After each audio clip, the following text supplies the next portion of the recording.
पागल मटन खाना चाहिए, मटन खाने से ना हड्डियां मजबूत हो जाती है तेरी, या तू उसको खरोड़े का सूप पिएगा तो खरोड़े का सूप पीने से भी हड्डियां तेज हो जाती है। तो क्या बॉडी सच्ची बनाने के लिए जो स्टेरॉइड ले रहे हैं उससे एक और नुकसान भी होता है, हालांकि वो ऑर्थोपेडिक से रिलेटेड नहीं है, लेकिन इससे नपुंसकता आती है, पता है? तो क्या ये सच्ची, अगर किसी के बैक साइड में अगर डिंपल पड़ रहे हैं तो उसको डिस्क की प्रॉब्लम हो सकती है? गणेश जी का सिर कटा, हाँ जी, तो उसमें एलिफेंट का सिर लगाया गया, हाँ जी। वो एक तरह की सर्जरी तो है। तो कुछ ऐसी चीज भी होगी जिससे खाने से हड्डियां कमजोर हो जाती है, वीक होगी ही होगी। तो अगर हमें सनलाइट से विटामिन डी चाहिए तो हमें लगभग 80% body surface area direct sunlight के एक्सपोजर में होना चाहिए। आप ऐसी चीज बता सकते हो जो हमको डेली रूटीन में खानी चाहिए जिससे हमारी जो बोन्स है ना वो हेल्दी रहेगी?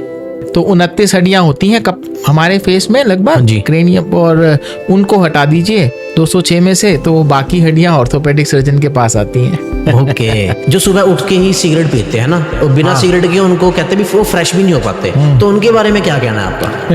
तो जब भी आपके सामने कोई खाने की चीज रखी जाए ना, पहले उसको 30 सेकंड्स तक देखो।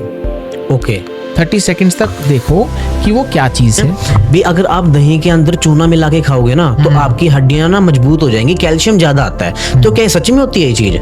जो हड्डियों का ढांचा होता है ना, स्केलेटन जो होता है, हाँ जी, एक एवरेज ह्यूमन का जो स्केलेटन वेट है वो 11 से लेके 13 किलो तक हो सकता है। अच्छा। अपनी बॉडी के लिए कैल्शियम बहुत ज्यादा इंपॉर्टेंट है ना? अगर वो ज्यादा मात्रा के अंदर हो जाता है तो कहते हैं पथरी होने के चांसेस ज्यादा रहते हैं, है ना? तो स्पोर्ट्समैन और स्पोर्ट्स वुमेन के लिए कुछ ऐसे इंपॉर्टेंट स्टेप्स जो उनको फॉलो करने चाहिए, वो हड्डी टूटना हो गया, फ्रैक्चर हो गया, उसमें रिलीफ मिलेगी उनको या होंगे ही नहीं? राम राम जी, सभी को स्वागत है आप सभी का फिर से एक पॉडकास्ट के अंदर। दोस्तों, आज जो हमारे साथ गेस्ट अवेलेबल है उनका नाम है doctor Siddharth Gupta ji. Sir famous orthopaedic surgeon है। आज हम सर से बात करेंगे ये ऑर्थोपेडिक होती क्या चीज है, कैसे सर्जरी करते हैं, सर इसके बारे में काफी अच्छे तरीके से डिटेल में बताएंगे। तो चलो दोस्तों, सर का हम स्वागत करते हैं। राम राम सर जी, स्वागत है आपका हमारे शो के अंदर। कैसे हो? बढ़िया जी, सब सही चल रहा है? बढ़िया चल रहा है सर। सर, जो ये ऑर्थोपेडिक सर्जरी जैसे आप बता रहे थे भी, आप इस फील्ड के अंदर काम करते हो, पहले जिनको नहीं पता इस चीज के बारे में, पहले आप अच्छे तरीके से एक्सप्लेन कर दीजिए है क्या चीज? तो देखिए, ऑर्थोपेडिक सर्जरी जो है वो एक मॉडर्न मेडिसिन की ब्रांच है, एक स्पेशलिटी है। जो आप MBBS के बात करते हैं, इसमें आप मास्टर्स करते हैं जिसको हम MS ऑर्थोपेडिक्स बोलते हैं।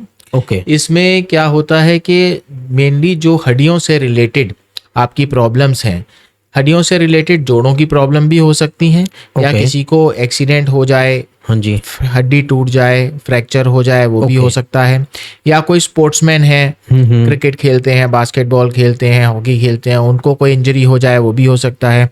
ओल्ड एज में जो हड्डियों से रिलेटेड प्रॉब्लम आती है वो भी हो सकती हैं। गठिया बाई हो सकता है। तो इसमें बेसिकली हड्डियां और हड्डियों के साथ जुड़ी हुई चीजें, यानी कि बोन, लिगामेंट, मसल्स, टेंडन्स, इन सब के बारे में ग्रॉसली डील किया जाता है। तो हमारी बॉडी में 206 हड्डियां हैं, हाँ जी, और 639 मसल्स हैं। ओके। तो उसमें अगर आप हेड वाला पार्ट हटा दें, फेस वाला पार्ट हटा दें, मेनली हेड नेक वाला पार्ट हटा दें, तो बाकी सब हम डील करते हैं। ओके। तो 29 हड्डियां होती हैं कब हमारे फेस में लगभग, क्रेनियम, और उनको हटा दीजिए 206 में से, तो बाकी हड्डियां ऑर्थोपेडिक सर्जन के पास आती हैं। ओके। सर, ऐसे तो मेडिकल फील्ड के अंदर काफी सारी चीजें आती है ना जी, जैसे डिटर्मोलॉजिस्ट मेरे को थोड़ा बताना, डर्मेटोलॉजिस्ट, हाँ वो चीज होती है। तो आपने इसी फील्ड को क्यों चूज किया है ना, किसी और फील्ड को क्यों चूज नहीं किया आपने? ये बड़ा अच्छा क्वेश्चन है और इसका मुझे आंसर करते हुए बड़ा अच्छा लगता है। हाँ जी। तो एक बार ना क्या हुआ कि मुझे बचपन में क्रिकेट खेलने का बड़ा शौक था। तो मुझे एक उस टाइम ना एक विल्लो का बैट आता था, आपने देखा होगा, आप चंडीगढ़ में बता रहे हो रहते हो, चंडीगढ़ में बन के आया विल्लो का बैट। तो मैंने किसी से स्पेशली पापा को बोल के मंगाया था, और वो हुआ क्या, जिस दिन वो आया दूसरे दिन ही टूट गया। ओके। तो उसको अब पापा ने कहा भी उस टाइम के हिसाब से बहुत महंगा आता था वो, तो बोले कि अब भी तो ये नहीं मिलेगा, अब तो इसी से काम चलाओ। तो फिर मैंने ना घर से फेविकोल निकाल के, उसकी हत्थी वत्थी निकल गई थी, उसको जोड़ा, उसमें धागा वागा बांध के उसको टाइट किया, और 2 दिन में वो बिल्कुल मजबूती से जुड़ गया। ओके। तो ऐसे कर करके मुझे अपने टॉयज को रिपेयर करने की आदत हो गई, अपने खिलौने को जो भी चाहिए उसको टूटी फूटी चीज़ों को जोड़ने की आदत हो गई। ओके। तो यही आदत आगे चल के ऑर्थोपेडिक सर्जरी में तब्दील हो गई। क्या पहले टॉयज जोड़ते थे, अब हड्डियाँ जोड़ते हैं। ओके। तो हाँ जी, तो इसलिए मुझे मेरा फंडा है लाइफ का, we should try and repair first then replace. Okay okay, मतलब पहले उसको एक देख लिया जाता है भी, अगर ये ठीक हो सकता है तो ठीक है, नहीं तो उसको रिप्लेस कर दो। हाँ, तभी ये लाइफ की भी फिलॉसफी है मेरी कि अगर आप किसी चीज को रिटेन कर सकते हैं, बचा सकते हैं तो बचाइए, रिप्लेसमेंट तभी करिए जब नेसेसरी है। ओके, तो सर इस चीज की, इस फील्ड के अंदर कोई कॉमन ऐसी प्रॉब्लम जो ज्यादातर होती हो इंसानों में? हाँ, बहुत सारी प्रॉब्लम होती हैं। एक कॉमन प्रॉब्लम है कि भाई ऑस्टियोपोरोसिस। ऑस्टियोपोरोसिस क्या होता है? ऑस्टियो मतलब हड्डियां, पोरोसिस मतलब खोखलापन, छेद। अच्छा। जो ओल्ड एज के लोग होते हैं आजकल, उनमें ऑस्टियोपोरोसिस काफ़ी कॉमन है क्योंकि एक्टिविटीज़ कम है, ठीक है। तो उसमें क्या होता है, हड्डियां जो होती हैं वो कमज़ोर हो जाती हैं। उनके अंदर जैसे आपने दीवार होती है ना, दीवार, हाँ जी, उसमें मसाला भरा जाता है कंक्रीट हाँ का। जी, हाँ जी, हाँ जी, तो अगर वो मसाला कमज़ोर पड़ जाए ना, तो उसमें मिनरल्स की बेसिकली कमी हो जाए, हाँ जी। तो उसकी डेंसिटी कम हो जाएगी दीवार की। तो हम कहते हैं भी वो दीवार पे दिमक खा गई, या उसको हाँ। दीवार को क्या बोलते हैं, खोखलापन आ गया, ऐसे हड्डियों हाँ जी। में भी आ जाता है। ओके। तो ये काफ़ी कॉमन होता है ओल्ड एज में, और ये इसका पता हमें यूजुअली तब चलता है जब कोई इंसान गिरता है, बूढ़ा आदमी गिरता है और उसकी हड्डी फ्रैक्चर हो जाती है, और जब वो हड्डी ऑलरेडी खोखली हुई होती है तो उसको हील करना बड़ा मुश्किल होता है, ठीक है। तो इसके बारे में अगर अवेयरनेस हो तो हम पहले ही इसके बारे में ट्रीटमेंट ले सकते हैं, अपने डॉक्टर से इसके बारे में दवाइयाँ लिखवा सकते हैं, लाइफस्टाइल मॉडिफाई कर सकते हैं, ताकि भगवान ना करे कि अगर किसी को फ्रैक्चर हो भी जाए ओल्ड एज में तो उसकी हीलिंग जल्दी हो सकती है। ओके, तो अगर जैसे किसी को फ्रैक्चर हो गया, तो फ्रैक्चर होने के बाद तुरंत क्या कर सकता है ऐसा वो जिससे वो हील हो सके? देखिए, फ्रैक्चर का जो पेन होता है वो काफ़ी असहनीय होता है, हाँ जी, ठीक है। मान लीजिए यूजुअली फ्रैक्चर होता है तो ऐसी जगह पे होगा जहाँ मेडिकल एड तुरंत अवेलेबल नहीं है। मान लो रोड पे होगा, हाँ जी, या प्लेग्राउंड में होगा, हाँ जी, या आप चलते हुए कहीं स्लिप हो गए तब होगा।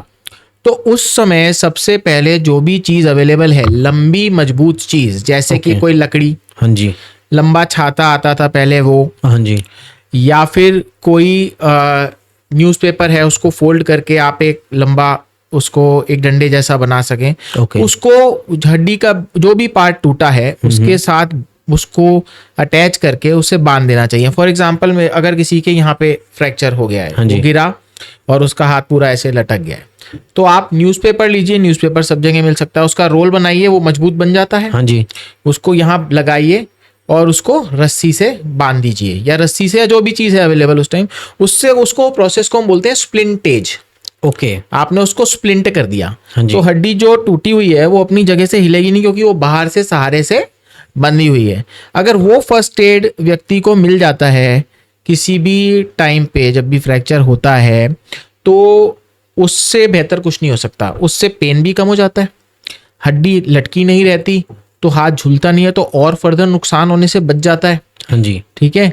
और पेशेंट को सबसे ज़्यादा साइकोलॉजिकल रिलीफ मिल जाता है इससे। ओके, तो वो हॉस्पिटल तक पहुंचने में उसको आराम से वो पहुंच सकता है। और मान लीजिए ट्रैफिक है, दिल्ली का ट्रैफिक आपको पता ही है ना, तो वो हॉस्पिटल पहुंच रहा है, थोड़ी देरी भी हो रही है, तो इतनी समस्या नहीं आएगी। ओके।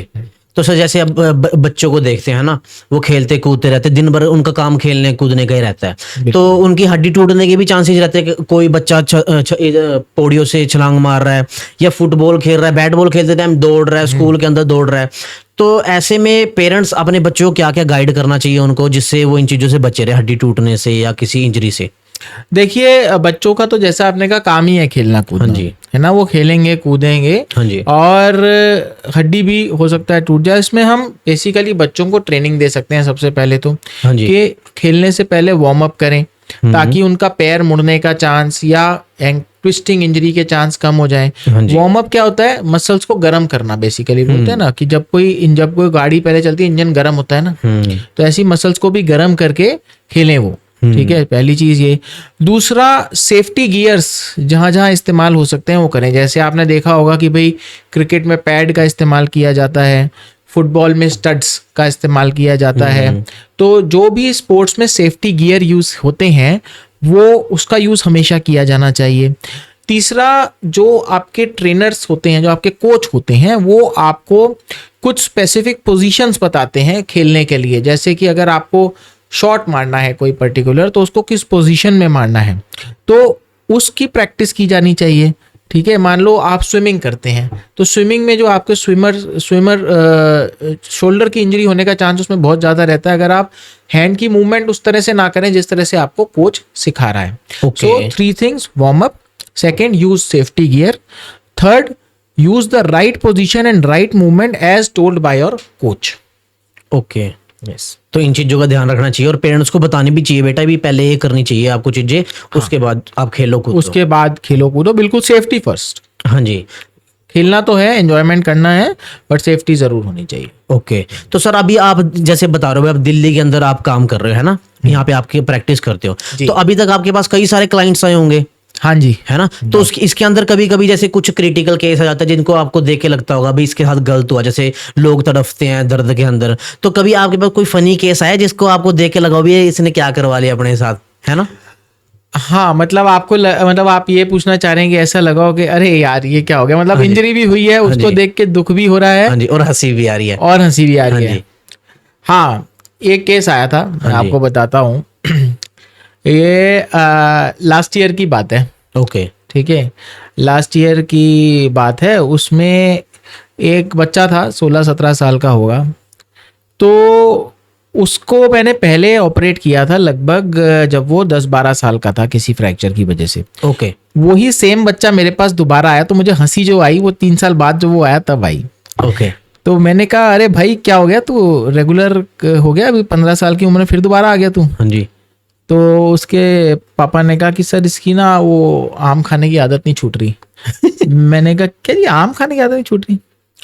बोले हाँ जी, लास्ट टाइम उन्हें आपको बताया नहीं था, ये ना इसको ना पेड़, वो गांव में रहते थे, हाँ जी, हाँ जी, बोले हाँ जी। गांव में ना पेड़ पे चढ़ के उसको आम तोड़ के खाने का बड़ा शौक था और वो तोड़ के ही खाता था।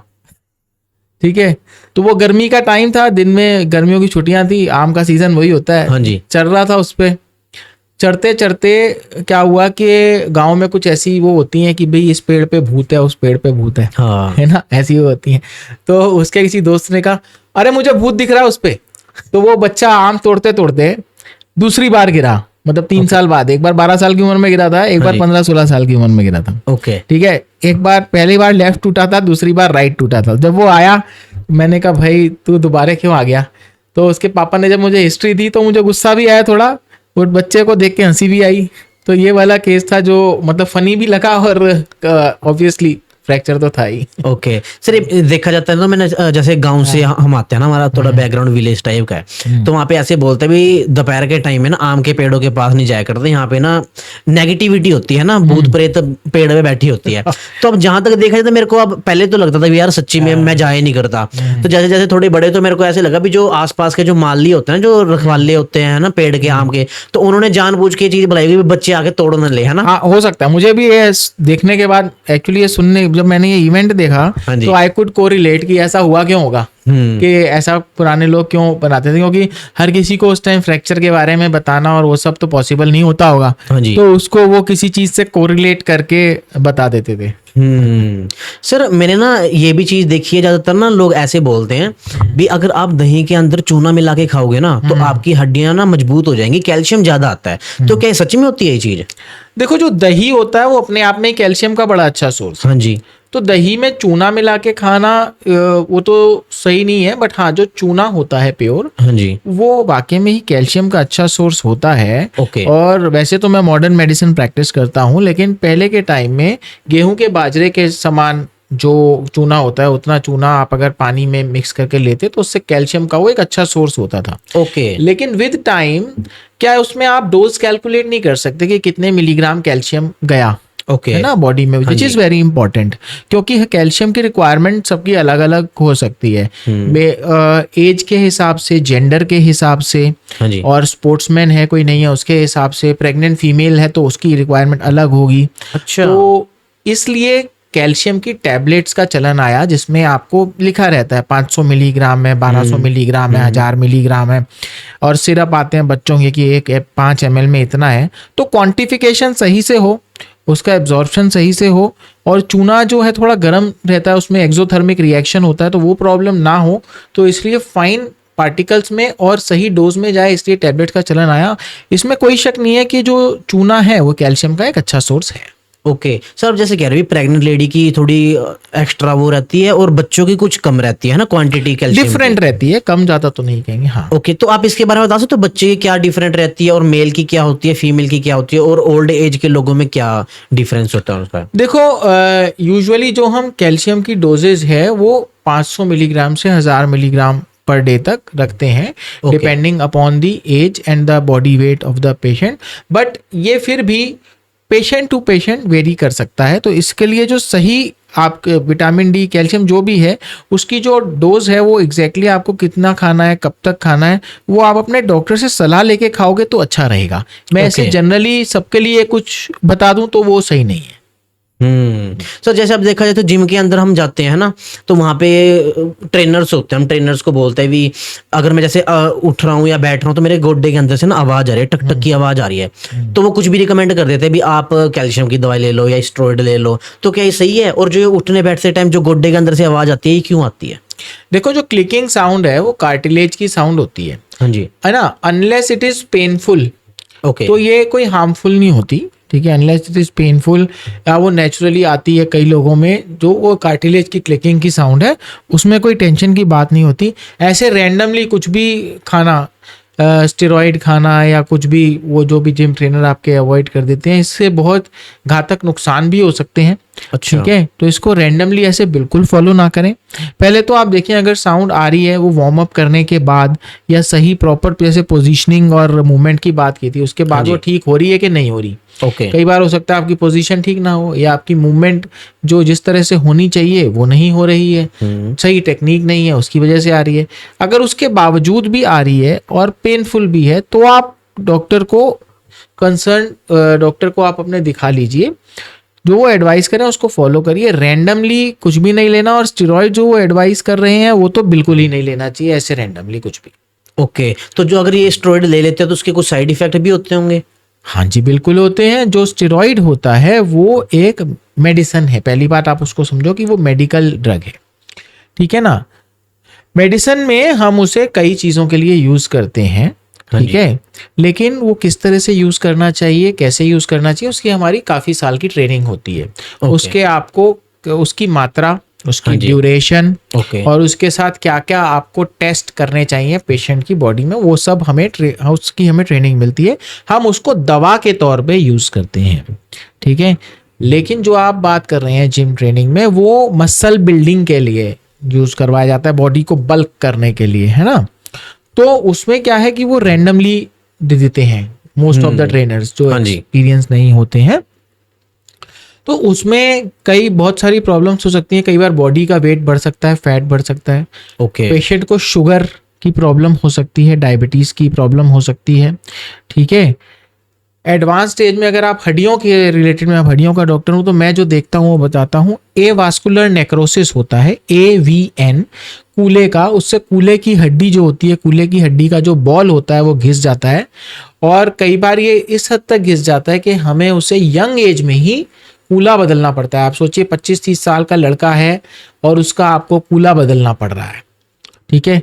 मैं साल 6 महीने में यंग लड़के का जो जिम जाता है या स्टेरॉइड्स लेता है, अनकैलकुलेटेड, अनसुपरवाइज्ड, है ना, किसी भी ट्रेनर के कहने से कुछ भी ले दिया, 6 महीने में मेरा फ्रीक्वेंसी है कि मैं एक यंग लड़के का कूला बदलता ही बदलता हूँ। आप सोचो ओल्ड एज में बदला जा रहा है तो डिफरेंट है, हाँ जी, वो तो घिस गई है हड्डी, आप इसलिए बदल रहे हो। लेकिन एक यंग एज का जो 25-30 साल का लड़का है, उसका आप कूला बदल रहे हो, देखिए कितना दुखदाई है वो, कितना दुखद है डॉक्टर के लिए भी। पर उसके बाद ऑप्शन नहीं बचती।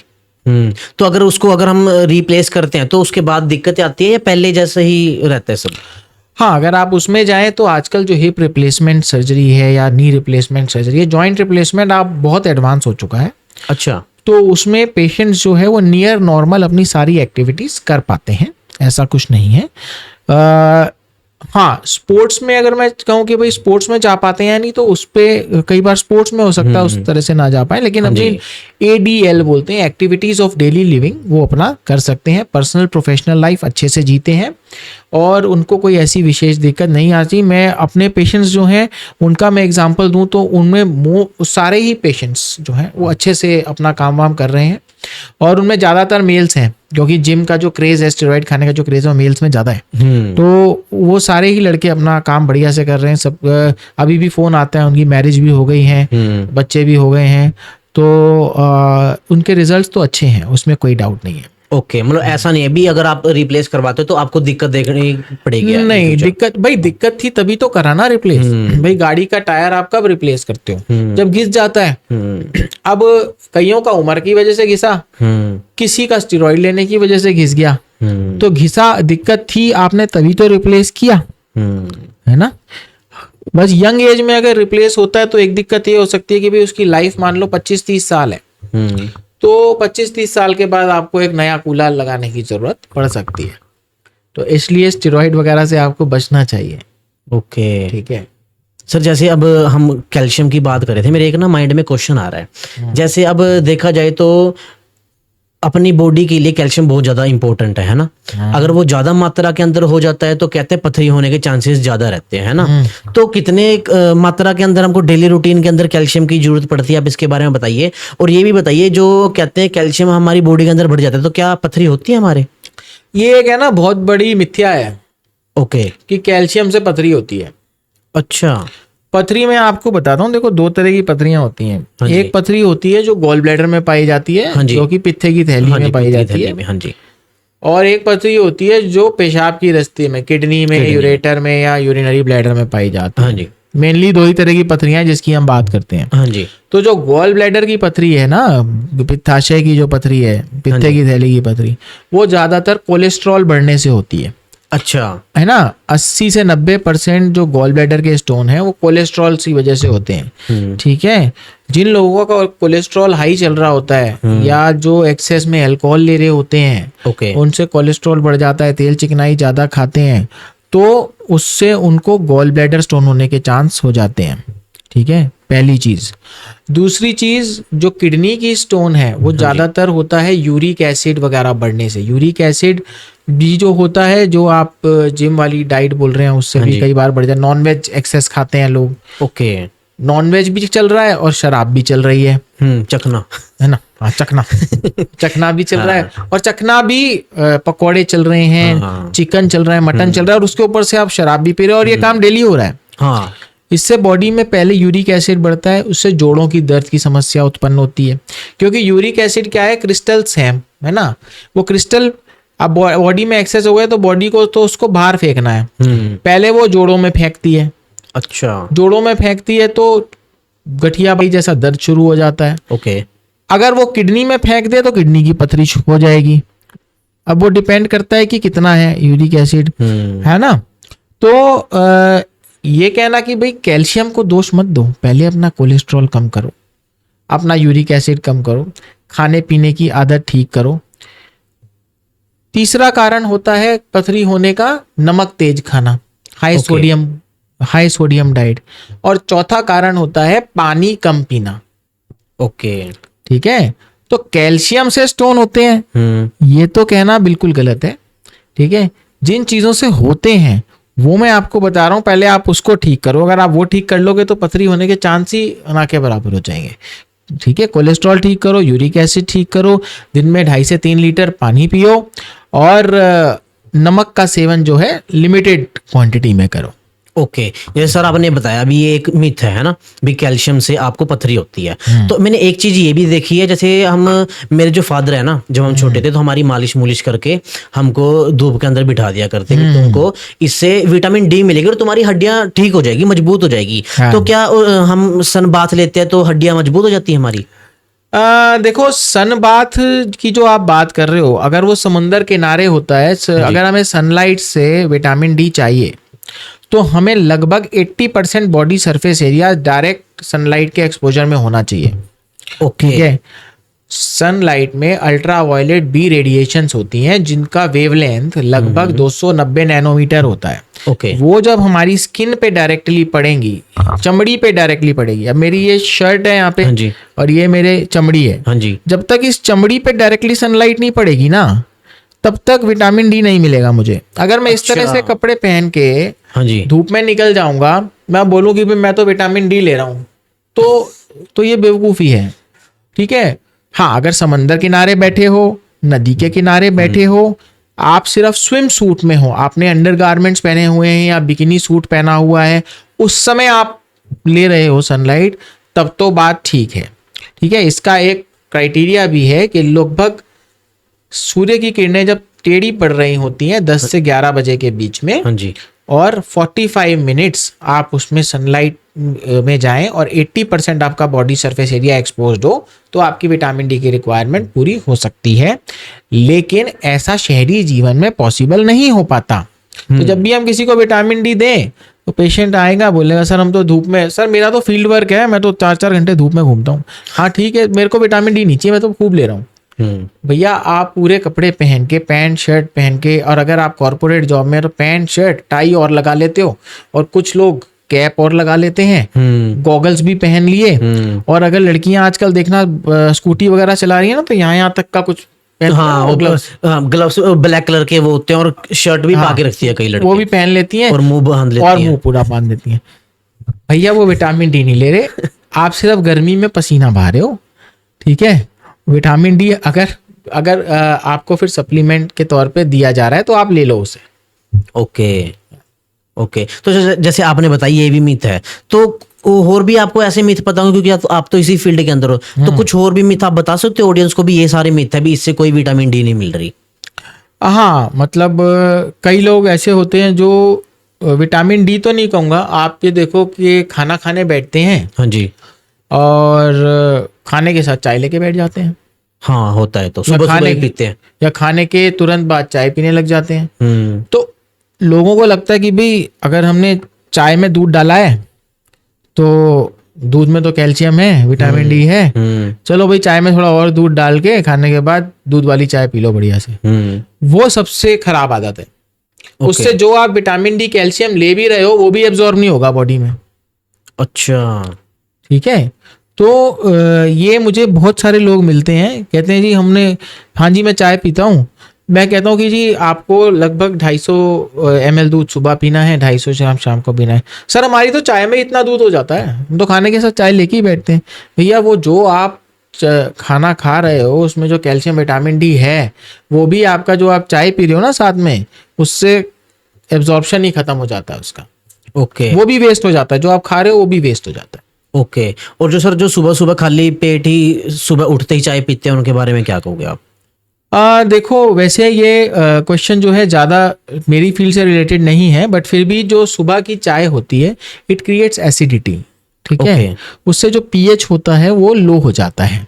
ठीक है, तो ओवरऑल एक बार आपको लगता है कि आप बड़ा एक्टिव फील कर रहे हो, but overall it decreases your digestion. उसके बाद आप नाश्ता करते हो, लंच करते हो, कभी भी वो पूरी तरह से पच के आपको मिल ही नहीं पाता। ओके, ओके, तो वो चीज़ नहीं करनी चाहिए ना, सुबह खाली पेट नहीं पीनी चाहिए चाय? नहीं। तो जैसे आप कर अभी इस फील्ड से नहीं आई चीज़ में, जो आपके हाँ, क्वेश्चन है मतलब ना, ऑर्थोपेडिक सर्जरी से रिलेटेड नहीं है, बट ठीक है जनरल क्वेश्चन है तो ओके। तो एक और भी मेरे माइंड के अंदर सर आ रहा है, आप एक बार क्लियर करना उसको। हाँ। जो सुबह उठ के ही सिगरेट पीते हैं ना, और बिना सिगरेट के उनको कहते भी वो फ्रेश भी नहीं हो पाते, तो उनके बारे में क्या कहना है आपका? देखो जो सिगरेट होती हाँ जी। है, तंबाकू है, निकोटीन है। हाँ जी, ठीक है, निकोटीन किसी भी फॉर्म में हो, ओके, चाहे वो तंबाकू हो, जर्दा हो, हाँ जी, खैनी हो, या सिगरेट हो, या बीड़ी हो, ओके। ठीक है, वो हड्डी का दुश्मन है।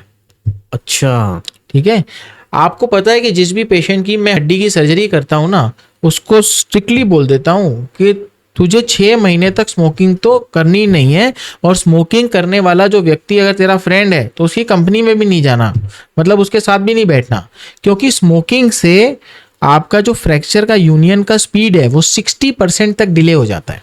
अच्छा, अगर किसी की हड्डी जो 3 महीने में जुड़नी होती है वो 4 से 6 महीने में जुड़ती है अगर वो स्मोकिंग करता रहता है तो।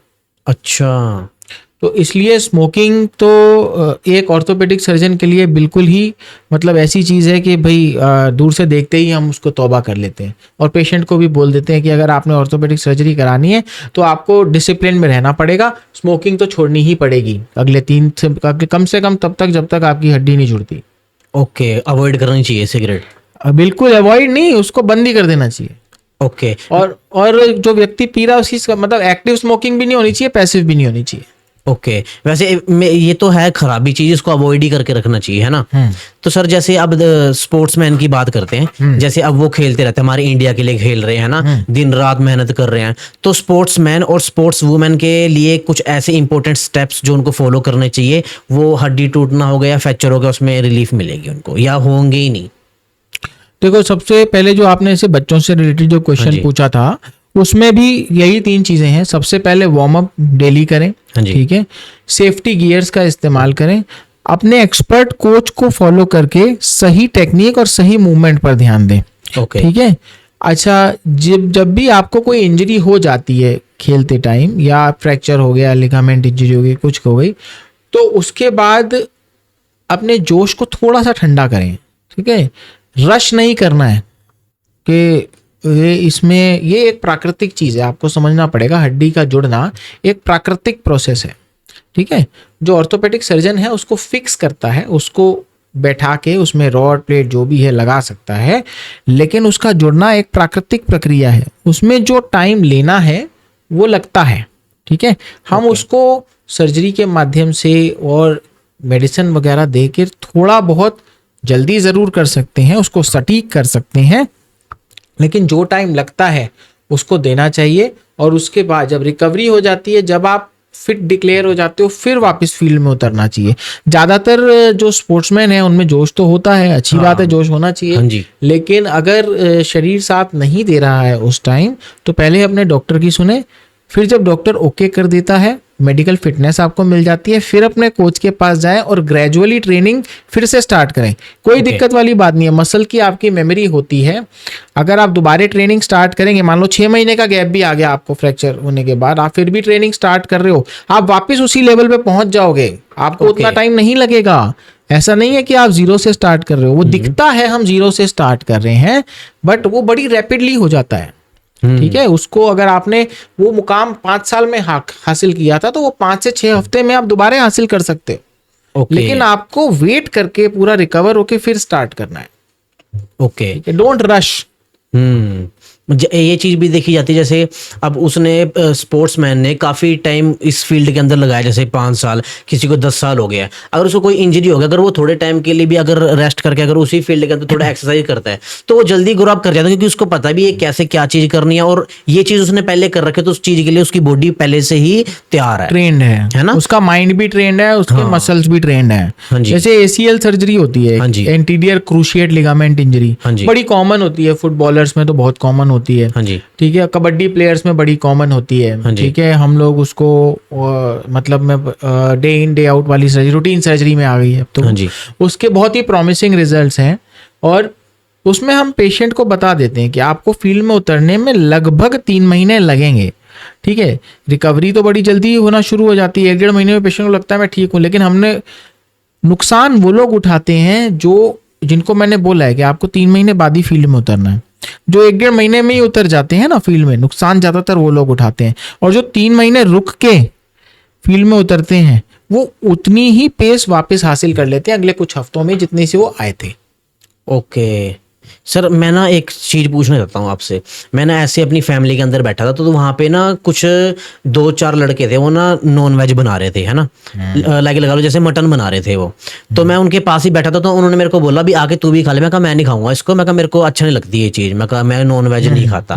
तो उसने ऐसे बोला भी पागल, मटन खाना चाहिए, मटन खाने से ना हड्डियाँ मजबूत हो जाती है तेरी, या तू उसको खरोड़े का सूप पिएगा, तो खरोड़े का सूप पीने से भी हड्डियाँ तेज हो जाती है। तो क्या सच्ची में मटन खाने से या खरोड़े पीने से सूप ठीक हो जाती है हड्डियां अपनी? देखो, जो ये है नॉनवेज खाने से ठीक होती है या वेज खाने से ठीक होती हैं, ये ऐसे मैं कंपार्टमेंटलाइज नहीं कर सकता। अगर आप वेजिटेरियन हैं तो भी आप उतने अच्छे से रिकवर कर सकते हैं, नॉन वेजिटेरियन है तो भी आप अच्छे से रिकवर कर सकते हैं। ये कहना कि जो वेजिटेरियन है उसके वो अगर मटन सूप नहीं पिएगा तो उसकी हड्डी देर से जुड़ेगी, और जो मटन सूप पी रहा है उसकी हड्डी फास्ट जुड़ेगी, ऐसा कहना गलत होता है, क्योंकि वेजिटेरियन लोगों में भी उतना ही प्रॉमिसिंग रिजल्ट्स आते हैं। वेजिटेरियन डाइट्स भी हैं बहुत सारी जिनको आप खा के उतने ही अच्छे रिजल्ट्स ला सकते हैं।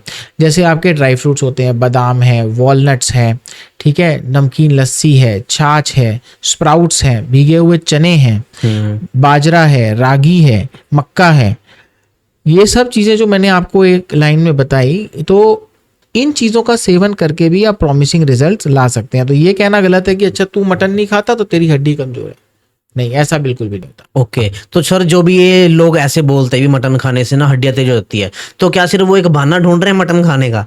ना, बहाना तो नहीं ढूंढ रहे, मटन खाने से डेफिनेटली उसमें बोन मैरो है, ओके। ठीक है, रेड मीट है, हाँ तो जी। उससे ऑस्टियोजेनेसिस प्रमोट होता है, उससे हीमोग्लोबिन भी बढ़ता है, उससे मसल स्ट्रेंथ भी बढ़ती है। बट ये कहना कि उसको ना खाने से कम मजबूत होगी और जो तुम खा रहे हो उससे नहीं होगी, ये गलत है।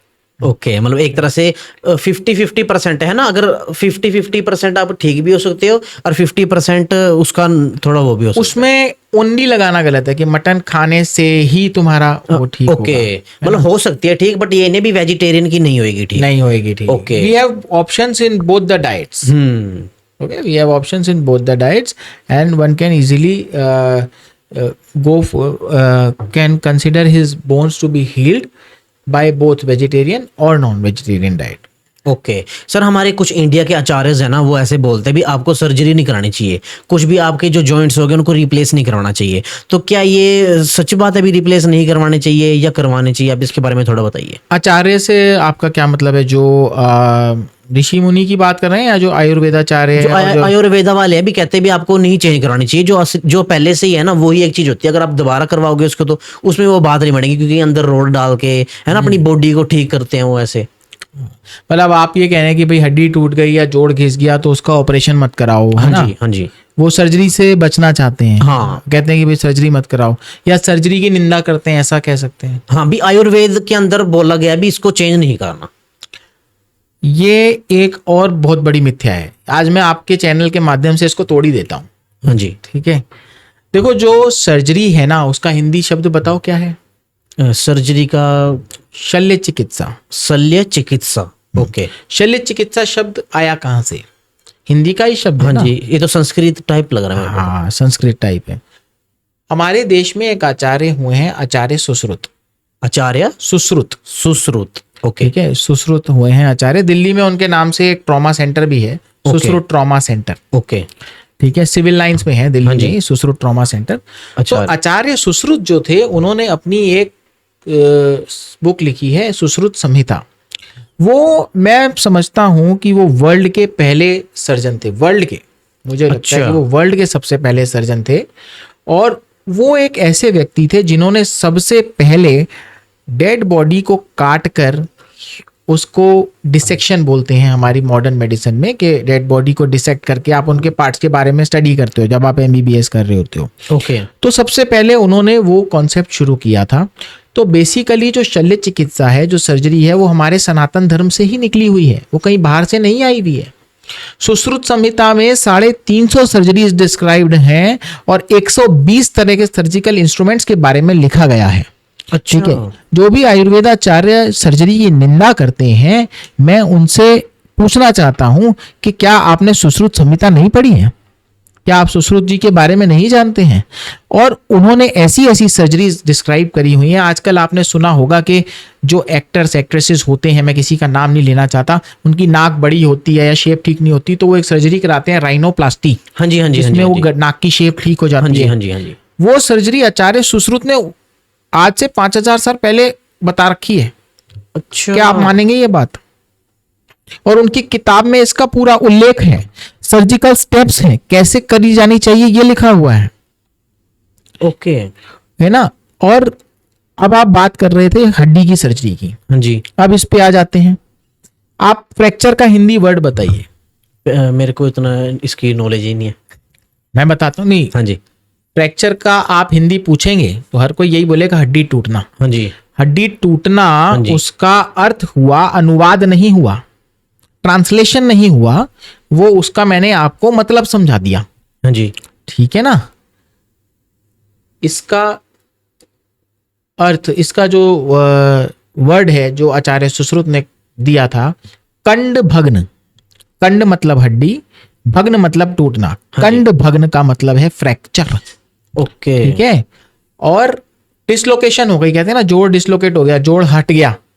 ठीक है, इसकी भी उन्होंने व्याख्या दी हुई है। इसको उन्होंने नाम दिया हुआ है संधि मोक्षा। संधि मतलब जोड़, मोक्षा मतलब हट गया अपनी जगह से, डिसलोकेट हो गया। ठीक है, इसको भी कैसे ऑपरेट किया जाना चाहिए, कैसे मैनेज किया जाना चाहिए, उन्होंने अपनी सुश्रुत संहिता में लिखा हुआ है।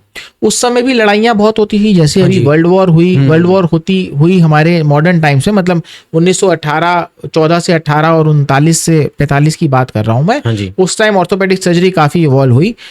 आचार्य सुश्रुत के टाइम पे भी लड़ाइयाँ बहुत होती थी, राजा महाराजा लड़ते युद्ध थे, हुआ करते उस टाइम युद्ध भी। हुआ करते थे। उस समय भी सैनिक घायल हो जाते थे, उनकी हड्डियां टूटती थी, तो आचार्य सुश्रुत उनका इलाज भी करते थे।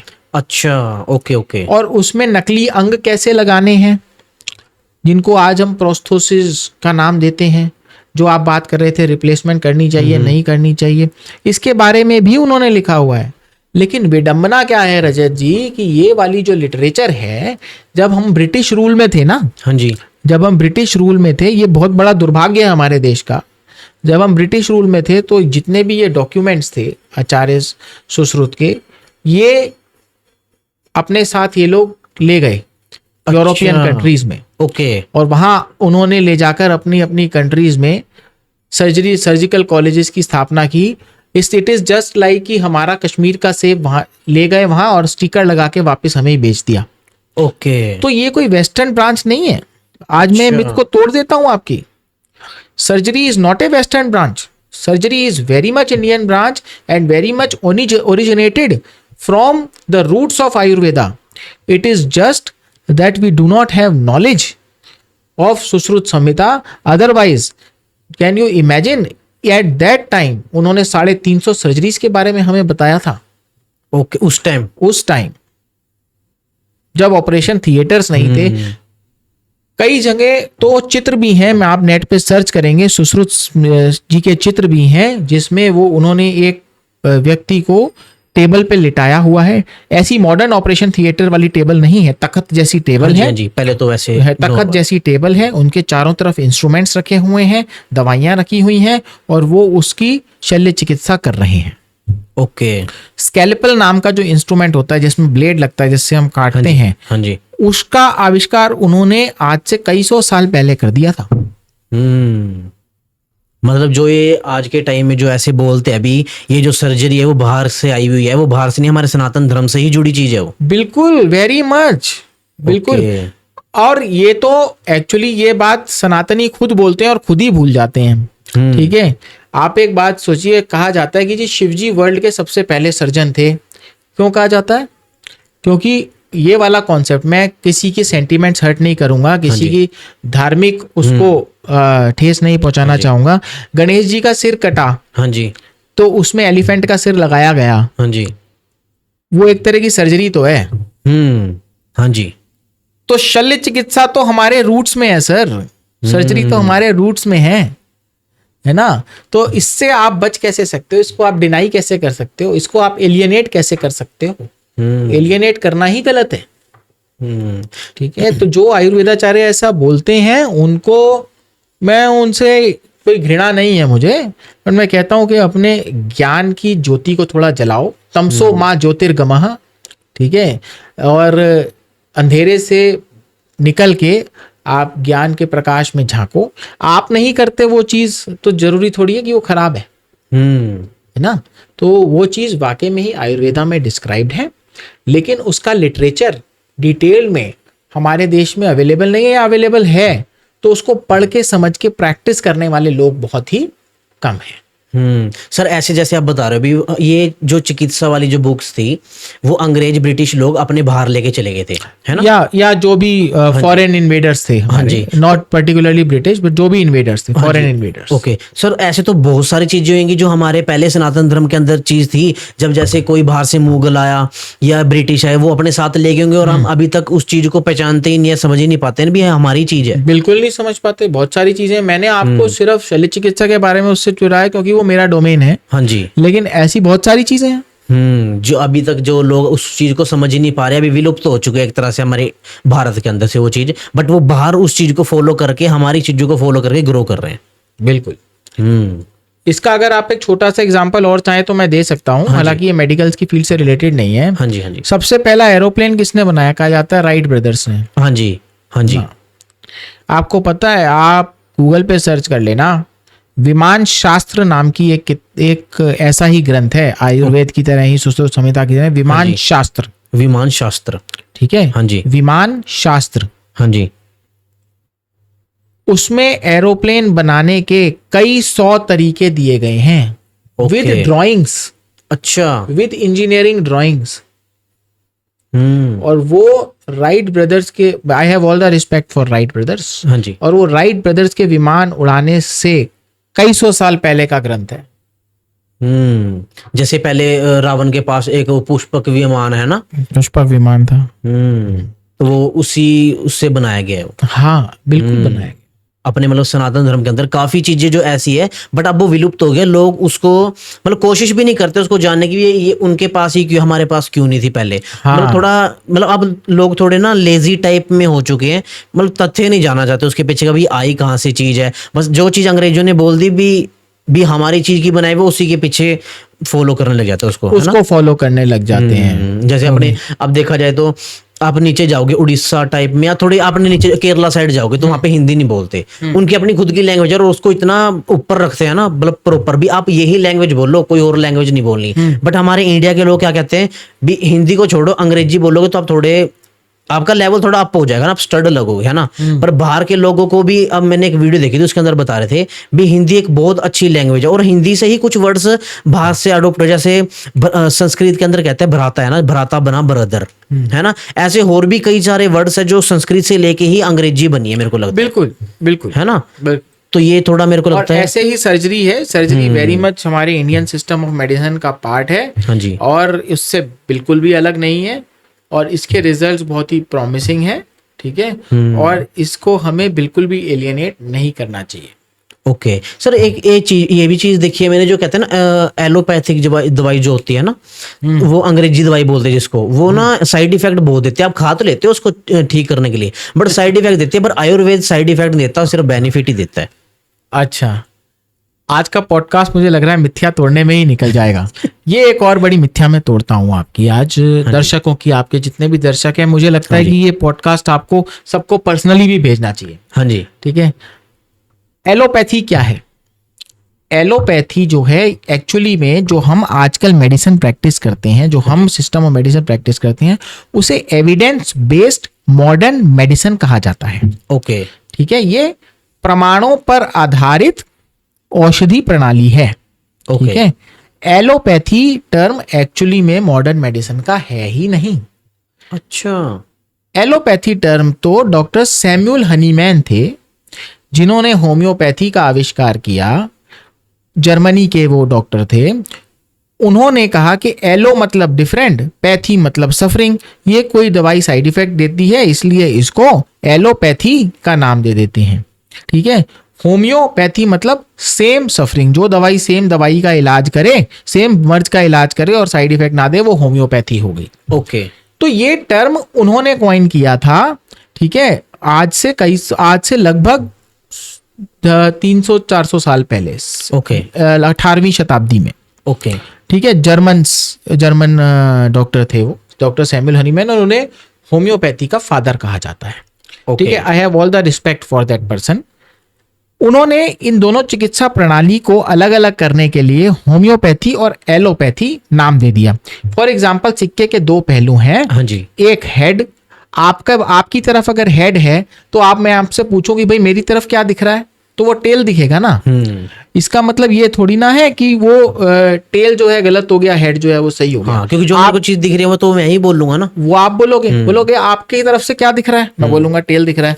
तो उन्होंने कहा कि भाई मेरी चिकित्सा प्रणाली का नाम मैं रखूंगा होम्योपैथी, तो इसका एलोपैथी रखते हैं। ओके, ठीक है ना, इसको हम एलोपैथी रखते हैं। फॉर एग्जाम्पल, अगर मैं इस दिशा में जा रहा हूं नॉर्थ, तो उसको हम बोल देंगे साउथ। तो ये टर्म उन्होंने कॉइन किया, पहली बात तो एलोपैथी बोलना ही गलत है, पहली चीज तो। It is modern evidence based medicine, जो कि आधुनिक, इसको मैं अनुवाद करूं तो आधुनिक प्रमाणों पर आधारित चिकित्सा प्रणाली है ये। ओके, ओके, जो कि प्रमाण हमें मिलते हैं, उसके आधार पे हम प्रैक्टिस करते हैं। अब बात आ जाती है साइड इफेक्ट पे। हाँ जी, ये एक ऐसी चिकित्सा प्रणाली है रजत जी, मॉडर्न मेडिसिन, जो बहुत ही ट्रांसपेरेंट है, शीशे की तरह आर पार है। ठीक है, आप कोई भी मैं एग्जांपल देता हूँ, एक दवाई का पत्ता खरीद के लाइए किसी भी केमिस्ट से, हाँ जी। ठीक है। सपोज आपने XYZ कोई दवाई ली, उस पत्ते के पीछे, उसकी स्ट्रिप के पीछे एक एक मॉलिक्यूल लिखा रहता है, उसके हाँ, इंग्रेडिएंट क्या क्या है इसके अंदर। इंग्रेडिएंट क्या क्या है और कितने मिलीग्राम है, हाँ जी। ये भी लिखा रहता हाँ है, जी। ठीक है। आप किसी भी और पैथी के डॉक्टर के पास जाइए, मोस्ट ऑफ देम, चाहे वो आयुर्वेद हो, होम्योपैथ हो, यूनानी हो, सिद्धा हो, कोई भी हो, या कोई और प्रैक्टिस हो, वो क्या करते हैं, या तो आपको पुड़िया बना के देते हैं, या दवाइयाँ अपनी कुछ पीस के बना के दे देते हैं। होम्योपैथी के डॉक्टर हैं तो सफ़ेद गोलियों में लिक्विड डाल के और वो आपको दे देते हैं चीनी की गोलियों में, और कहते हैं कि ये आप लीजिए। उनके इंग्रेडिएंट्स का आपको कोई आइडिया ही नहीं होता। होता है कभी कभी आपने खाई हो दवाई, वो जो वाइट से उसके अंदर देते हैं, सिर्फ चूसने वाली होती है वो कभी आपको बताते हैं कि उन्होंने क्या डाला है? हाँ।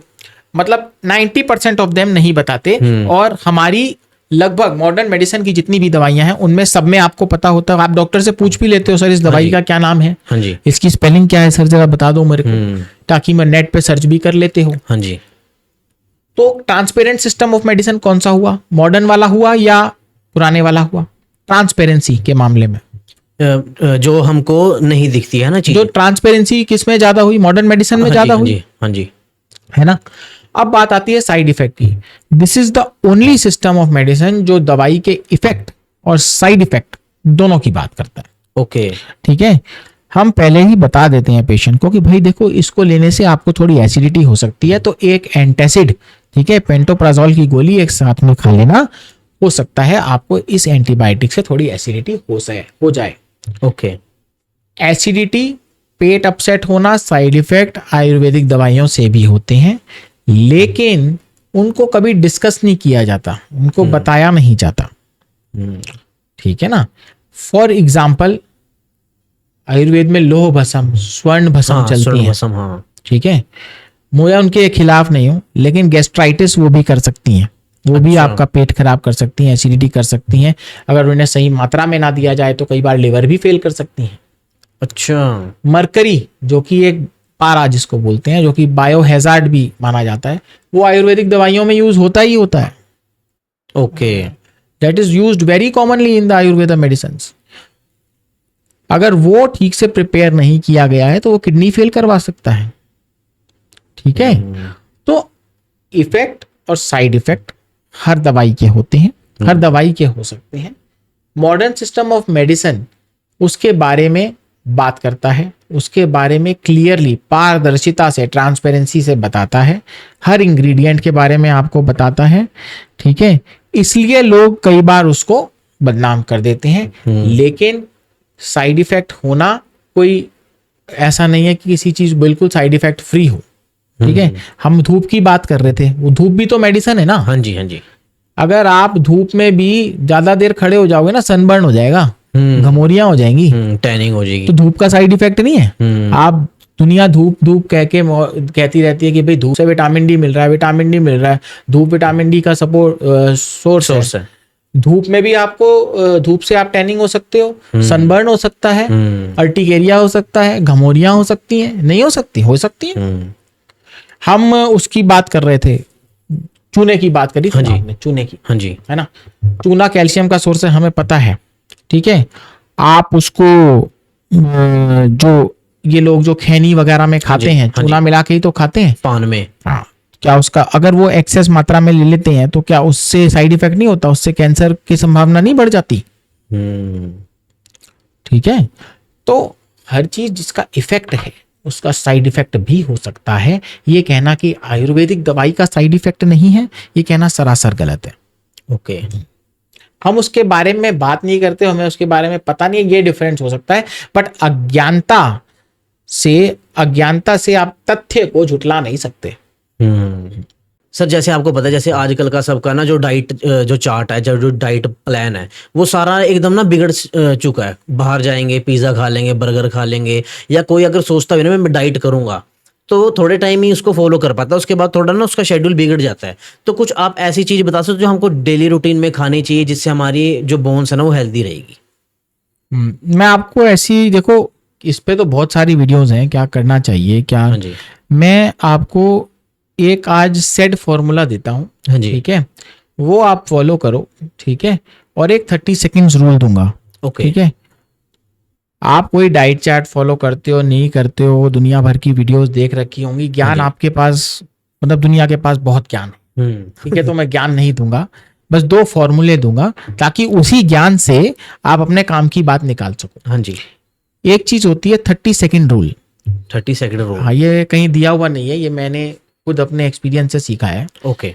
आपकी बॉडी जो है ना, वो एक बहुत बड़ी इंडिकेटर है, ठीक है। बहुत बड़ी इंडिकेटर है बॉडी। अभी बारिश होने वाली है मान लो, तो आपको हवा में सांस लेते ही पता चल जाएगा यार कुछ नमी की सी स्मेल आ रही है, बारिश हो सकती है। वेदर फोरकास्ट ने नहीं बताया आपको। अगर कोई व्यक्ति देख भी नहीं सकता, नेत्रहीन है, तो भी उसको पता चल जाएगा, पता चल जाता है ना। तो ये कैसे पता लगता है? क्योंकि आपकी इंद्रियों से, ठीक है।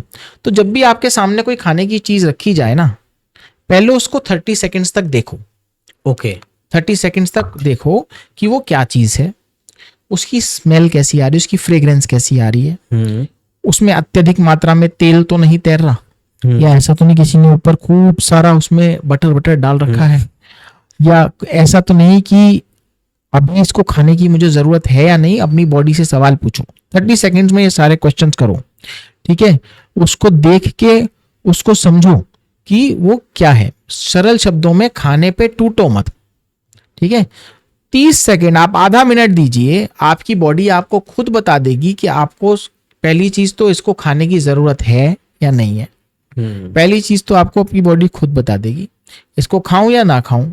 दूसरी चीज, अगर खाऊं तो कितना खाऊं, ठीक है। और क्या ये खाने का समय अभी है या मैं आधे 1 घंटे रुक के खाऊं।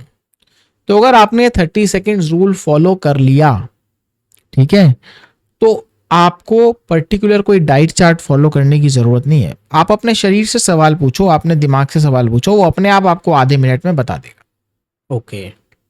जितने भी आप देखो जो फिट लोग हैं, जो सेलिब्रिटीज वगैरह हैं, आप उनके सामने कुछ खाने की चीज रखो कभी, ठीक है, उनको चाहे कितनी भी भूख लगी हो, वो कभी टूटते नहीं है उस चीज पे, ठीक है। फर्स्ट 2 मिनट देखते हैं, ठीक है, आपसे पूछ भी लेंगे इसमें क्या क्या डाला हुआ है, ठीक है, फिर उस चीज को खाते हैं, ठीक है।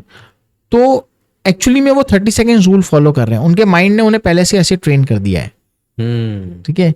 तो ये 30 सेकेंड रूल हर व्यक्ति को फॉलो करना चाहिए।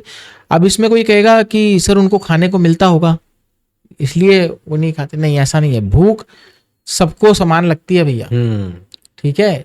चाहे आपको खाने को कितना भी मिलता हो, लेकिन उस टाइम भूख लगी है तो आप और मैं बराबर हैं। कोई भी व्यक्ति अगर भूख लगी है, हमें खाने का समय हो रहा है, तो हम सब बराबर हैं, ठीक है। उस टाइम नहीं देखा जाता कि इसको मिलता है, इसको नहीं मिलता, उसका सोशियो इकोनॉमिक स्टेटस क्या है। भूख सबके लिए समान होती है उस टाइम। तो बस वो 30 सेकेंड रूल आप फॉलो करो, देखो, खाने से पूछो, अपनी बॉडी से पूछो, और अगर सही लगता है तो खाओ। ओके। दूसरा चीज जो मैं आपको बताने जा रहा था, said formula, SED, sleep, exercise and diet. Okay. 6 घंटे की नींद लेनी है आपको, 5 से 6 घंटे की साउंड स्लीप लेनी है, एक्सरसाइज डेली करनी है लगभग 40 मिनट्स, ठीक है। हफ्ते में इसमें 2+2+2 रूल है। 2 दिन आपको कार्डियो करना है, 2 दिन आपको वेट ट्रेनिंग करनी है, 2 दिन आपको योगा करना है, 1 दिन आपको रेस्ट करना है। और डाइट में आपको 30 सेकेंड रूल फॉलो करना है। ओके। बस इतना आप फॉलो करिए, आपको और कुछ जरूरत ही नहीं है। ओके। ये अगर ये चीज करते तो हमारा लाइफस्टाइल बढ़िया हो जाएगा, है ना।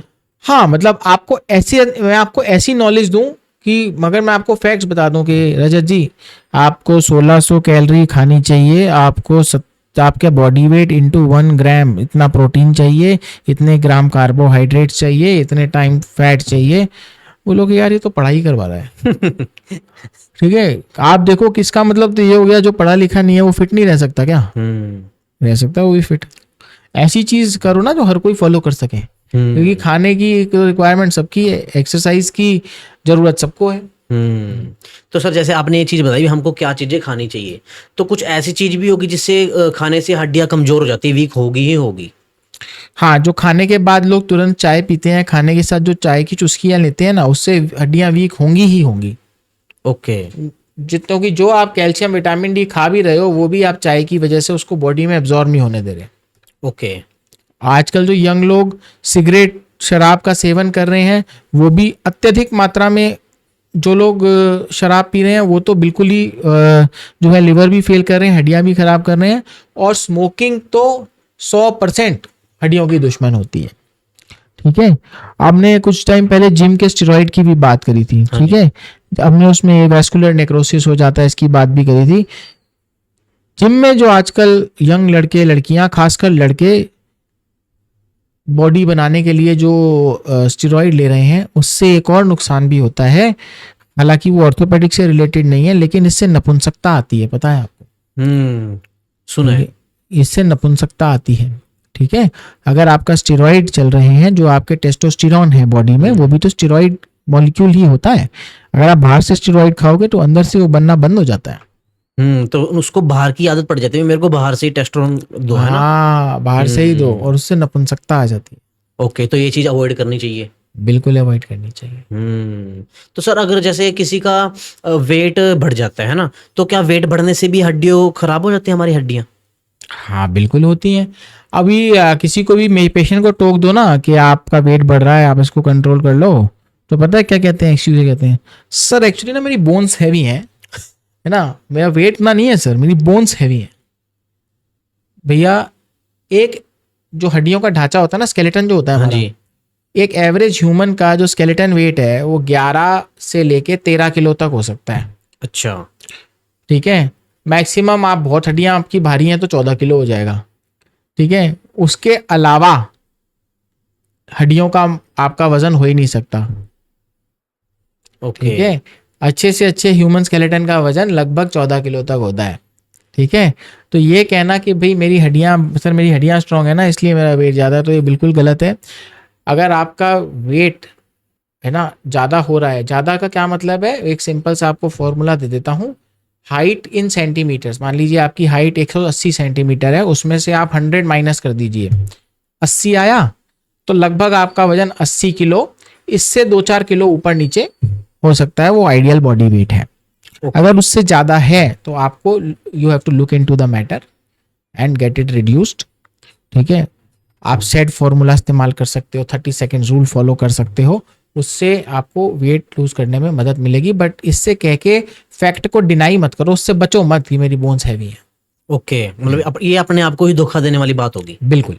ओके सर, जैसे एक बारी की बात है, मैं अपनी नानी के पास बैठा था, तो ना वो ऐसे कह रहे थे, जो अपने जो कमर में जो 2 डिंपल बन जाते हैं ना, अगर वो बनने लग जाते हैं तो इसका मतलब आपको डिस्क की प्रॉब्लम हो जाएगी। तो क्या ये सच्ची, अगर किसी के बैक साइड में अगर डिंपल पड़ रहे हैं तो उसको डिस्क की प्रॉब्लम हो सकती है? देखो, जिस डिंपल की आप बात करो उसे डिंपल ऑफ वीनस बोलते हैं, VENUS, डिंपल ऑफ वीनस। वो क्या है? सेक्रम हड्डी और आइलियम हड्डी के बीच का जॉइंट है, सेक्रो आइलियक जॉइंट, और उसके बीच का वो डिप है। ठीक है, वो डिंपल नॉर्मली सब में होता है। फॉर एग्जाम्पल 2 सोफे हैं, अगर सोफे में 2 सीट लगी हुई हैं, उसके ऊपर हम एक शीट बिछाएं तो बीच में गड्ढा पड़ेगा ना। हाँ जी। तो ऐसे ही वो 2 हड्डियों के बीच का गड्ढा है, वो सबके में होता है। ओके। लेकिन अगर आप मोटापा गेन कर रहे हो, फैट गेन कर रहे हो, तो वो गड्ढा गहरा हो जाएगा। आपने नाभि देखी है? नाभि अम्बिलिकस। हाँ जी। नॉर्मल आदमी की फाइन होती है, गोल होती है। हाँ जी। जो मोटा आदमी होता है उसकी नाभि गहरी हो जाती है। हाँ जी। है ना? हाँ जी। तो ऐसे ही ये डिंपल है। अगर आप मोटे होगे, ज्यादा मोटे हो जाओगे, तो आपका जो डिंपल है वो गहरा हो जाएगा, और मोटे होने से आपका सेंटर ऑफ ग्रेविटी आगे की तरफ शिफ्ट हो जाता है। आपने प्रेग्नेंट लेडी को देखा कैसे चलती है? हाँ जी। आगे बेटे थे, तो उससे डिस्क की प्रॉब्लम हो सकती है। तो आपकी नानी ठीक कहती हैं इनडायरेक्टली ओके। कि अगर डिंपल गहरे होते हैं तो वो ज्यादातर ओवरवेट की वजह से होते हैं या खराब पोस्चर की वजह से होते हैं, जिसकी वजह से आपको डिस्क की प्रॉब्लम हो सकती है। बट डिंपल का होना नेचुरल है, इसका जरूरत से ज्यादा गहरा होना, उसके लिए आपको देखने की जरूरत है कि कहीं आपका वेट तो नहीं बढ़ रहा है, आपका पोस्चर तो खराब नहीं है। ओके सर, जैसे आप कह रहे हो भी एक अपने जो ये होती है नाभि होती है, ये भी एक तरह की डिंपल है, तो इस तरह के कई और भी प्रकार के हमारे बॉडी के अंदर डिंपल पड़ते हैं? डिंपल है ना, जहां जोड़ है वहां डिंपल है। आप देखो, जो हमारी बगल है, शोल्डर का जो जॉइंट है, उसको आर्म पिट बोलते हैं। पिट क्या होता है? गड्ढा। ओके। उस डिंपल का नाम है ये गड्ढा, उसको आर्म पिट बोलते हैं। ये हमारी कोनी है, यहाँ पे जहाँ से ब्लड निकालते हैं, सैंपल देते हैं ना, ये भी एक गड्ढा है। ओके। हाँ, ये ऊपर, इसको क्यूबाइटल फोसा बोलते हैं। फोसा क्या होता है? फोसा मतलब गड्ढा। ठीक है, हथेली देख लो, हथेली पे मेटाकार्पोफेरेंजियल जॉइंट है, हाँ जी। ये भी यहाँ पे आके गड्ढा बन जाती है। ओके। ठीक है, हाँ जी। गड्ढा बन जाती है, कोई आपको चीज लेनी हो आप हथेली में पकड़ सकते हो, अभी तो आप पकड़ सकते हो, बिल्कुल फ्लैट होती तो पकड़ ही नहीं पाते।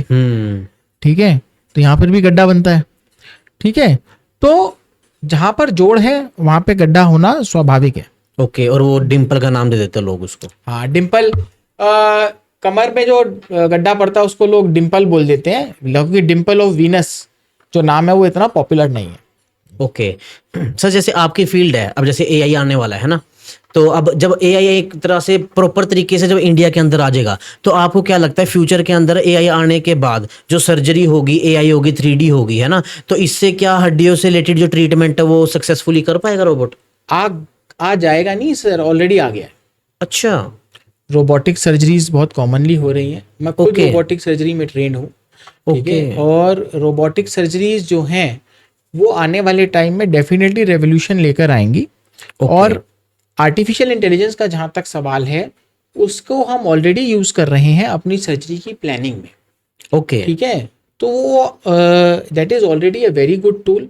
ठीक है, और उसके आने से हमारा सर्जिकल प्रिसीजन, पेशेंट की केयर में डेफिनेटली बहुत अच्छे से फ़र्क पड़ने वाला है। ठीक है, बट उसको हम इस तरह से देखें कि वो हमारी जो परफॉर्मेंस है उसको एनहेंस करेगा। कई लोग सोचते हैं अच्छा एआई आ गया, ओ ये तो डॉक्टर्स को, सर्जन्स को रिप्लेस कर देगा। उसको इस तरह से नहीं देखना है। मैं यही क्वेश्चन पुट करने वाला था। हाँ, ये क्वेश्चन पुट करने वाले थे ना, मुझे लग रहा था कई लोग सोचते हैं अच्छा ये तो रिप्लेस कर देगा। No, that is a tool. ठीक है, एक कहावत है बहुत पुरानी, it is not the machine that matters, it is the man behind the machine. Okay, आप सेम मशीन मैंने आपको दी, सेम मशीन मैंने किसी दूसरे को दी, और सेम मशीन को मैं इस्तेमाल कर रहा हूँ, हम तीनों उसमें अलग अलग रिजल्ट प्रोड्यूस करेंगे, क्योंकि it is the man behind the machine who is operating. So तो मशीन में तो रेवोल्यूशन आएगा, आना चाहिए, आधुनिकता आनी चाहिए, लेकिन उसको हमें सीखना है, उसके साथ दोस्ती करनी है। ठीक है, ताकि हमारा काम और आसान हो सके। उससे घृणा नहीं करनी आ रही है तो मैं रिप्लेस कर देगा, तो जो लोग बोल रहे हैं यार ये रिप्लेस कर देगा, वो बात ठीक नहीं। सर जैसे आज हमने इतनी सारी बात करी, और स्टार्टिंग में जब मेरे को पता लगा था ना भी ये ऑर्थोपेडिक कुछ ऐसे करके सर्जन है सर, तो मैं सोच रहा था कि इसके अंदर चीज़ें क्या होगी। जैसे आपने सारी चीज़ें बताई भी, हमारे जो ऊपर का जो पार्ट होता है ना, उससे जो नीचे की चीज़ होती है, सारी जो भी बोन्स होती है, वो सारी ऑर्थोपेडिक के अंदर आती है। तो काफ़ी सारी चीज़ें मेरे को सीखने को मिली, जैसे भी आपने चीज़ें बताई, और जो बताया भी आपको ये स्टेप्स फॉलो करना है, 3 सेकेंड आपको स्टेप्स वो फॉलो करना है, खाना खाने से पहले आपको वो चीज़ें देखनी है। तो काफ़ी चीज़ें मेरे को इसके अंदर सीखने को मिली, और काफ़ी चीज़ें इंटरेस्टिंग भी है। जैसे आप बोल रहे हो भी सनातन धर्म से ही निकले, जैसे आप बोल रहे भी एरोप्लेन बनाने की जो विधि है, और सर्जरी पहले के टाइम में भी हुआ करती है, मेरे लिए काफ़ी न्यू चीज़ थी, क्योंकि मेरे को भी यही चीज़ लगती थी पहले भी, अंग्रेजों के टाइम, अंग्रेजों की थ्रू लाई हुई चीज़ें हैं, और मेरे जैसे और भी कई लोगों को, जो काफ़ी लोगों को चीज़ें सीखने को मिली। तो सर जाते जाते अगर आप कुछ ऑडियंस को कोई मैसेज देना चाहते हो, या कुछ ऐसी चीज़ें बताना चाहते हो जिससे लोगों को लाइफ के अंदर काफ़ी ईजी रहेगी चीज़ें, अगर इन फ्यूचर कोई उनको इंजरी ना हो, आप कुछ ऐसा बताना चाहते हो? देखो, मैं ऑडियंस से ये कहना चाहता हूँ कि आजकल जो सोशल मीडिया है ना, हाँ जी, उस पे ज्ञान जो है, यूनिवर्सिटी को, ज्ञान की यूनिवर्सिटी है। ठीक है, लेकिन वहाँ पर आपको ज्ञान देने वाले जो व्यक्ति हैं, उनकी क्रेडिबिलिटी पे आप जरूर रिसर्च करें, तब उन्हें फॉलो करें। ठीक है, जैसे रजत जी बड़ा अच्छा काम कर रहे हैं, वो जिस फील्ड का स्पेशलिस्ट है उसको बुला के उसके साथ पॉडकास्ट करते हैं। ठीक है, मान लो आप अपना चैनल चला रहे हो, आप अपना इंस्टाग्राम हैंडल चला रहे हो, ठीक है, आपके बहुत सारे फॉलोअर्स हो गए, आपको लोग जान गए, आप किसी भी फील्ड को पकड़ के उस पे इंटरनेट से 4 लाइनें पढ़ के उस पे ज्ञान देना शुरू कर सकते हो। लेकिन आपने मुझे बुलाया ऑर्थोपेडिक सर्जरीज के लिए, जी, ठीक है, किसी और फील्ड के लिए आप किसी और को बुलाते होंगे, किसी और के लिए किसी और को बुलाते होंगे। तो ये चीज़ बहुत इंपॉर्टेंट है कि जिस भी किसी व्यक्ति का आप ज्ञान फॉलो कर रहे हो, जिसकी नॉलेज फॉलो कर रहे हो, देखो कि क्या वो व्यक्ति उस चीज़ के लिए लायक भी है कि नहीं है। ठीक है, क्रेडिबिलिटी सोर्स बहुत इंपॉर्टेंट है, that is very very important. Second, अगर आप उसमें क्या बोलते हैं उसको फॉलो कर रहे हो, तो उसको ब्लाइंडली फॉलो नहीं करना है। अगर आपको लगता है कि मुझे इसके लिए इस पर्सन की कंसल्टेशन की ज़रूरत है, उसको कंसल्ट कर लीजिए, फेस टू फेस बात कर लीजिए, क्योंकि चीज़ें इंडिविजुअल लेवल पे वेरी कर सकती हैं। जो मेरे लिए ए है, हो सकता है वो आपके लिए बी हो, या आपके लिए अल्फा हो। जो आपके लिए बी है वो मेरे लिए बीटा हो सकता है, ठीक है। तो उसमें आप एक्सपर्ट एडवाइस भी ले लें। तीसरी चीज, जो यंग कंटेंट क्रिएटर्स हैं उनके ऊपर एक बहुत बड़ी जिम्मेदारी है कि आप जो काम आप करते हैं, फॉर एग्जांपल आप टेक्नोलॉजी के एक्सपर्ट हैं, कंप्यूटर साइंस के एक्सपर्ट हैं, उसके बारे में आप ज्ञान दीजिए, कोई बुरी बात नहीं है, ठीक है। अगर आप सर्जरी के एक्सपर्ट हैं तो सर्जरी का ज्ञान दीजिए, जिस सर्जरी के एक्सपर्ट हैं आप उसका ज्ञान दीजिए। फॉर एग्जाम्पल अगर मैं आपको कार्डियो सर्जरी पे ज्ञान देने लग जाऊं तो वो गलत हो जाएगा, क्योंकि वो मैं करता नहीं। जो मैं करता नहीं वो मैं बोलूं क्यों? जो मैं करता हूं, जिसमें मुझे रिजल्ट मिलते हैं, मुझे वो बोलना चाहिए। तो यंग कंटेंट क्रिएटर्स पे ये बहुत बड़ी जिम्मेदारी है कि कंटेंट के सोर्स को, उसकी क्रेडिबिलिटी और ऑथेंटिसिटी को ध्यान में रख के कंटेंट बनाएं, क्योंकि आपका कंटेंट जो है ऐसा व्यक्ति भी देखता है जो मुश्किल से बेचारा चौथी पांचवी पास भी नहीं है, तो जो आप बोलेंगे उसको वो सच भी मान सकता है और उससे वो नुकसान भी कर सकता है। ओके सर, जैसे आपने चीज बताई ना भी, जो सोशल मीडिया वो एक तरह से ज्ञान का वो है ना, तो देखा जाए तो प्रॉपर चीज कोई नहीं बताता इंस्टाग्राम के ऊपर या शॉर्ट्स के ऊपर, है ना। क्योंकि पहले मैं भी यही काम करता था, क्लिपें बना बना के काटा करता, तो मैं वही चीजों को लेता था जो मेन मोटी मोटी चीज है ना, ऊपर ऊपर से भी मेरे को ऐसी तड़क भड़क वाली चीज मिल जाए भी मैं उसकी क्लिप काट के डाल दूं, और व्यू के लिए, ओनली व्यू के लिए। तो ऐसे बहुत सारे लोग होंगे जो सिर्फ मेन टॉपिक की चीजें काट काट के डाल रहे हैं, वो एक आधा अधूरा ज्ञान होता है, उसके ऊपर इतना ज्यादा ब्लाइंडली ट्रस्ट नहीं करना चाहिए। पहले उसके पीछे का तथ्य जाना चाहिए भी, ये कैसे बता रहा है, इसके पीछे की और क्या चीज होनी चाहिए। तो काफी अच्छा लगा सर मेरे को आज का पॉडकास्ट आपके साथ करके, और काफी चीजें लोगों को सीखने को मिली। और sir thank you so much, आप यहाँ पे आए, आपने टाइम निकाला और काफी चीजें आपने हमारी ऑडियंस को दी। Thank you so much. तो दोस्तों कैसा लगा आपको ये पॉडकास्ट जरूर बताना। मिलते हैं आपके साथ नेक्स्ट पॉडकास्ट के अंदर, तब तक के लिए राम राम। राम राम सर।